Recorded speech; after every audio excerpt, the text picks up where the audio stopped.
ಆದರೆ ಹಿಂದೂ ಧರ್ಮದಲ್ಲಿ 4 ವರ್ಣಗಳಿದ್ದಾವೆ. ಒಂದು ಬ್ರಾಹ್ಮಣ, ಒಂದು ಕ್ಷತ್ರಿಯ, ಒಂದು ವೈಶ್ಯ, ಒಂದು ಶೂದ್ರ.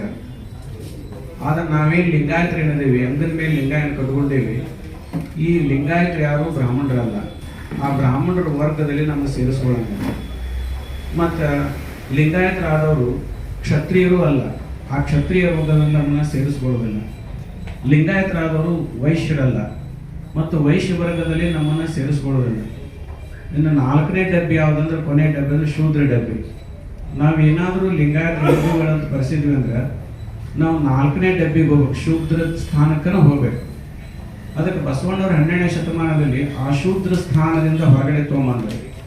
ಆ ಶೂದ್ರನಿಗೆ ಶಿಕ್ಷಣದ ಹಕ್ಕಿದ್ದಿದ್ದಿಲ್ಲ, ಆಸ್ತಿ ಹಕ್ಕಿದ್ದಿದ್ದಿಲ್ಲ, ಶೋಷಣೆ ಇತ್ತು. ಅದಕ್ಕಾಗಿ ಅವರು ಪಶುವಿನಂತೆ ಬದುಕ್ತಿದ್ರು 12ನೇ ಶತಮಾನದಲ್ಲಿ.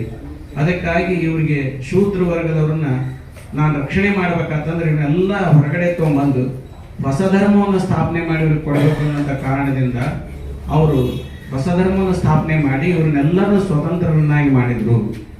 ಮತ್ತು ನಾವು ಹಿಂದೂ ಅಂತ ಬರ್ಸಿದೀವಿ ಅಂದ್ರೆ ನಾವು ಹೊಳ್ಳಿ ಶೂದ್ರಾಗೆ ಹೋಗ್ತೀವಿ ಅದ್ರಾಗ. ಅದಕ್ಕಾಗಿ ಅಂಗದ ಮೇಲೆ ಲಿಂಗವನ್ನು ಕಟ್ಟಿಕೊಂಡಂಥವ್ರು ಹಿಂದೂ ಅಂತ ಬರ್ಸುವಂತ ಅಗತ್ಯತೆ ಇಲ್ಲ, ಮತ್ತು ನಾವು ಶೂದ್ರಾಗೆ ಇರಬೇಕಾಗತ್ತೆ ಅಲ್ಲಿ.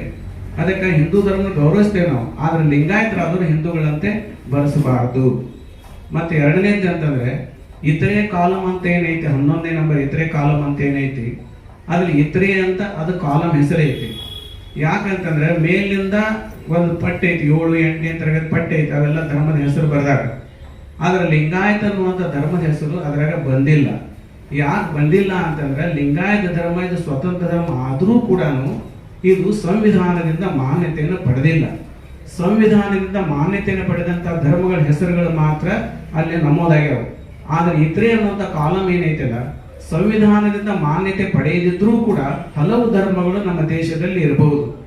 ಅದಕ್ಕಾಗಿ ಸ್ವತಂತ್ರ ಮಾನ್ಯತೆ ಪಡೆಯದಿದ್ರೂ ಕೂಡ ಆ ಧರ್ಮಗಳ ಅಸ್ತಿತ್ವ ಇರಲಿ ಅನ್ನುವಂಥ ಕಾರಣಕ್ಕಾಗಿ ಅವರು ಇತರೆ ಅನ್ನುವಂಥ ಕಾಲಮ್ ಅನ್ನು ಸೃಷ್ಟಿ ಮಾಡಿದ್ದಾರೆ.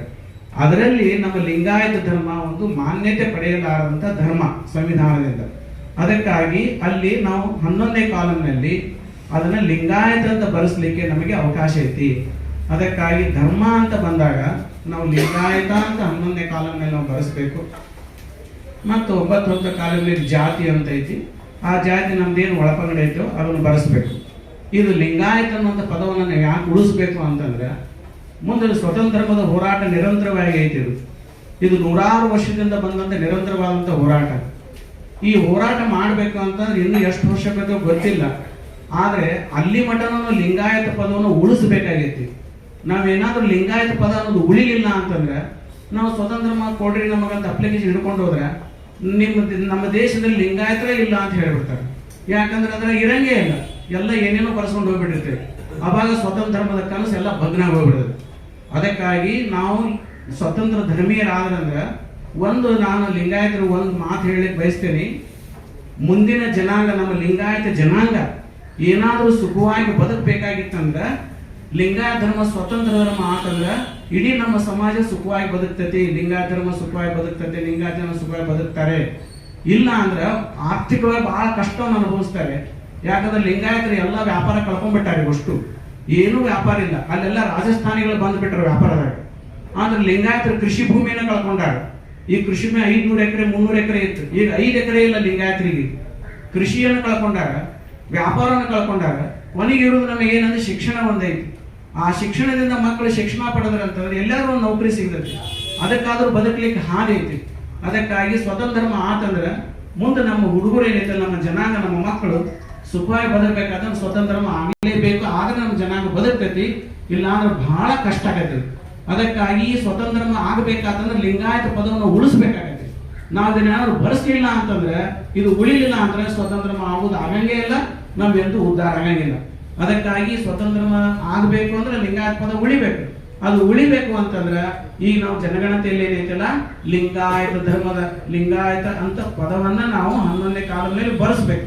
ನಾವು ಉಳಿಸ್ಕೊಂತ ಹೋದ್ವಿ ಅಂದ್ರೆ ಇನ್ನೇನು ಒಂದಿಲ್ಲ ಒಂದ್ ದಿವಸ ಅದೇನಾಗತ್ತೆ ಅಂತಂದ್ರೆ ಸ್ವತಂತ್ರ ಧರ್ಮ ಆಕತಿ. ಅದು ಉಳಿಲಿಲ್ಲ ಅಂದ್ರೆ ಸ್ವತಂತ್ರ ಧರ್ಮ ಕನಸು ಭಗ್ನ ಆಗತ್ತೆ. ಅದಕ್ಕಾಗಿ ದಯವಿಟ್ಟು ಸಮಾಜ ಬಾಂಧವರಲ್ಲಿ ಈಗೇನು ಈ ಜಾತಿಗಳಿಂದ ಲಿಂಗಾಯತ ಅಂತ ಪದ ಬರೆಸಿದ್ರೆ ನಮಗ ಇದು ಸಿಗಂಗಿಲ್ಲ, ಮೀಸಲಾತಿ ಸಿಗಂಗಿಲ್ಲ ಅಂತ, ಅದಕ್ಕೆ ಇದಕ್ಕೆ ಸಂಬಂಧ ಇಲ್ಲ. ಅದು ಜಾತಿ, ನಮ್ಮ ಜಾತಿ ಅಂದ್ರೆ ದಾಖಲೆ, ಶಾಲಾ ದಾಖಲೆ, LC ಸರ್ಟಿಫಿಕೇಟ್ ಅಂತ ಐತೆ ನಮ್ದು, LC ಲಿವಿಂಗ್ ಸರ್ಟಿಫಿಕೇಟ್ ಅಂತ. ಆ ಲಿವಿಂಗ್ ಸರ್ಟಿಫಿಕೇಟ್ ಅನ್ನು ನೋಡಿ ನಮಗೆ ಜಾತಿ ಪ್ರಮಾಣ ಪತ್ರ ಕೊಡ್ತಾರೆ. ಆದ್ರೆ ನಾವು ಜಾತಿ ಗಣತಿಯಲ್ಲಿ ನಾವು ಯಾವ ಧರ್ಮ ಬರ್ತೇವೆ ಅಂತ ನೋಡಿ ನಮಗೆ ಜಾತಿ ಸರ್ಟಿಫಿಕೇಟ್ ಕೊಡಂಗಿಲ್ಲ. ಅದನ್ನ ದಾಖಲೆಯನ್ನ ಅದನ್ನ ಗಣನೆಗೆ ತಗೊಳಂಗಿಲ್ಲ. ಅದಕ್ಕಾಗಿ ಲಿಂಗಾಯತ ಧರ್ಮರು ಎಷ್ಟು ಮಂದಿ ಅದಾರ, ಯಾವ ಧರ್ಮರು ಎಷ್ಟು ಮಂದಿ ಅದಾರ ಅನ್ನೋ ಕಾರಣಕ್ಕಾಗಿ ಸಂಖ್ಯೆ ಇರಲಿ ಅಂತ ಇದು ಗಣತಿ ಶುರು ಮಾಡ್ಯಾರ.